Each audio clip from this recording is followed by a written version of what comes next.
ayogera ekigambo ekyo kigambo ky'okufukirira alibamu endowooza birayi byengemu saawa zino byatandika kukola bintu byange bituusa ku kisenge bagenda kukwata muzeeyi wange bagenda kunkwata naye naye nga tandika bikyusa naye nga gwomuka gwakikoze esinga vidiyo yange enyamba nenkwata edakiika nga 10 baaba nga yono gali nyansi gye twabasuubiriza okukola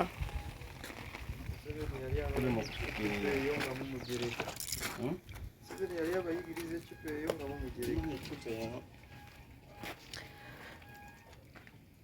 olakyusa byute yawano sebo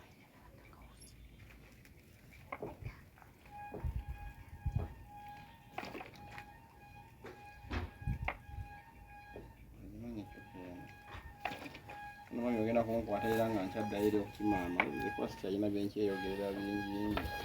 byonna nnayeyogeredde entangawuzi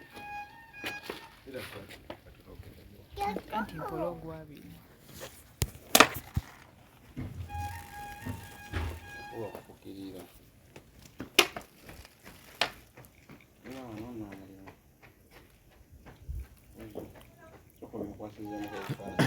okusembeza mukwano gukomere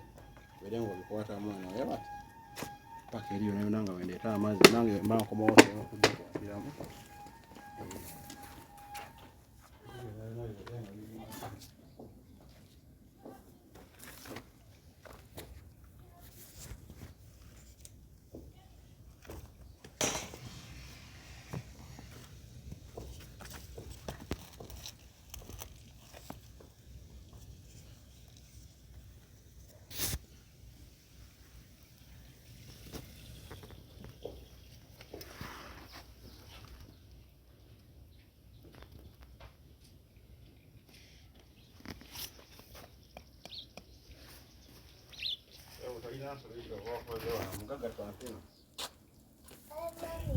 naye nga oli bukkiriya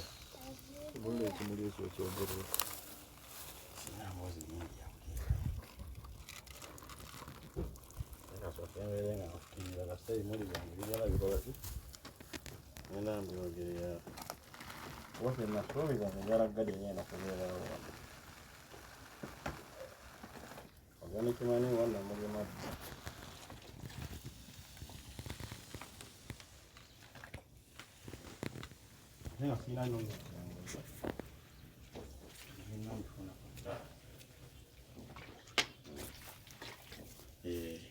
awe nabagamba yono organic manure waffe gwe nasooka okukola ki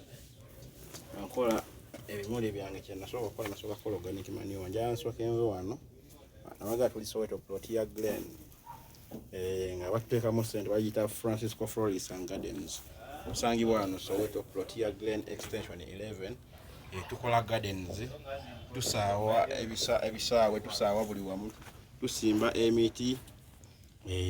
so tukwasa garden yo tesobola kuswaza nga walayo ebimuli byange kuva mu ntandikwa nabagamba nja bavujjako engalo na garden yange njikoze ntya nga ngigyeko emikono wenjogerera oyo organic manure gwe nasooka okukola before nga sinnabakola ki gwe nasooka okukola before nga sinnabakutandika simba bimuli byange nga bwe nabasuubiza ne mbagamba nti nsobola okukola ki so okukolera garden ino era nja kuggyako ennyumba eno sooka obakwatireko eno yakuba saagala beerabire nti ki fensi yaffe yeri emu fensi yaffe nga etwatandika ebino ebintu njagala obikwatiremu bino byonna byonna ngenda ogijjako engalo abantu nkyusizaawo balage nti garden tuzikolera ddala ebyaddala kale mudakika